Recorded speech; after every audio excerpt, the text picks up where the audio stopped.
Hey guys, welcome back to Father Journey. Today I'm gonna do a video on my bullying story. I'm still gonna do the misconception series, but I think it's quite important to talk about bullying. Because I think the more people open up about bullying, the much more people get the help that they need for the bullying that they endure. So I think the first step to helping people open up is for people who've experienced bullying to talk about their story. And so that's what I'm going to do with you. Now, I know I haven't uploaded for a while, I'm sorry about that. It's just I've been very busy with school and I've moved house, as you can see because of the background.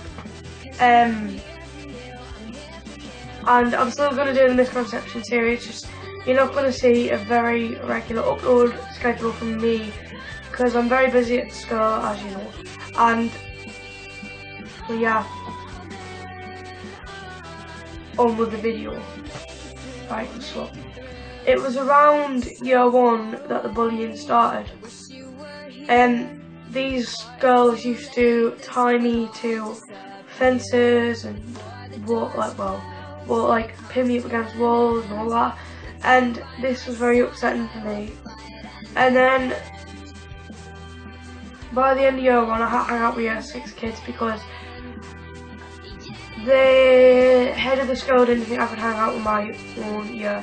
But it was I only became very attached because I really wanted to hang out with people and no one was really wanting to, because I think they thought that I wasn't normal like they were. So yeah, and then by the time year 3 rolled around, I couldn't stay in that school any longer. I felt very sad and I just couldn't do the work and my days were dragging by so bad, horrible. So yeah, I moved and I thought, this school that I've moved to is going to be awesome, nothing bad's going to happen, I'm going to have the best school life ever. Turns out I got bullied again. And this time it was pretty much the same really. No one would talk to us, they'd call us names, and I'd just stand in the playground, not talk to no one, just stand there by myself, and I'd be alone.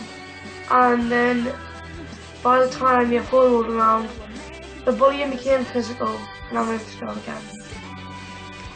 I went to this girl's house and she pinned me up against her bed and she slapped me across the face. I kicked up the nose. And this was only because I wanted her to get off me and it was self-defense in a certain sense. So then she pulled her pants down in front of my friend. And this was very, very embarrassing for me. I felt very alone and very sad. And then she tried to push me down the stairs. And luckily I escaped to my house and I told my mum. And she believed me and she thought, you know what, this isn't your fault. It was the girl's fault. But the mother of the girl didn't believe me and she wanted me to be punished, but I wasn't because my mum knew that it wasn't me and it was that girl. But the girl and her family weren't just mean to me, but they were mean to my mum and stepdad. So then I moved house again and I also moved school. Year 5 went pretty good, pretty okay. And then by the time year 6 rolled around, I went on my first ever school trip to a residential. And it was good until the group of girls I shared my room with pulled my pants down again. And I felt very humiliated, but I didn't tell the teacher about it because I was really curious what they'd do to me.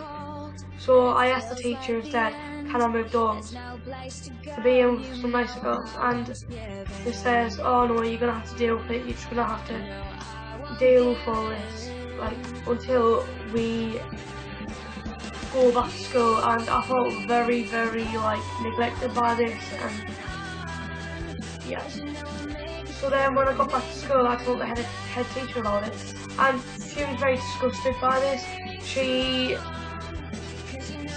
said that I shouldn't be mates with them. I wasn't. And then she punished them very severely. And also one of the girls, she used to push me up against a pole and started to do sexual acts with me or anything like that. And that was very disturbing because I never knew much about sex at that time, and I just didn't understand.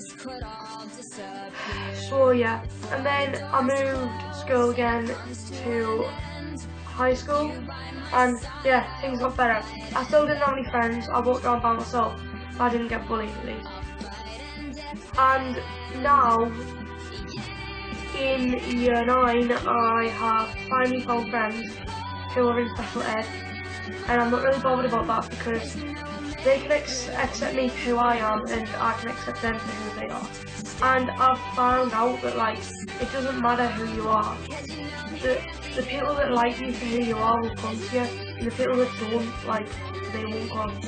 So my biggest bit of advice is probably tell someone. If you're being bullied, tell someone. Don't keep it inside, don't bottle it up. You can tell anybody, you can tell a teacher, you can tell a school counsellor, you can tell a helpline like Childline, Samaritans, anything like that. And I'm going to try and link some pages to bullying help and all that, and what to do if you're being bullied and helplines. And also just talk to your friends about it and tell them and see what advice they offer. And another thing is, if you can, stay away from the bullies. And if it's online, report them. If it's on Facebook, report them, block them, do anything you can to make it stop. Because as soon as you recognise it as bullying, you have a choice to make it stop. I know it's very, very scary for you being bullied, but you have a choice to make it stop. You can turn around and see it. Will you please stop?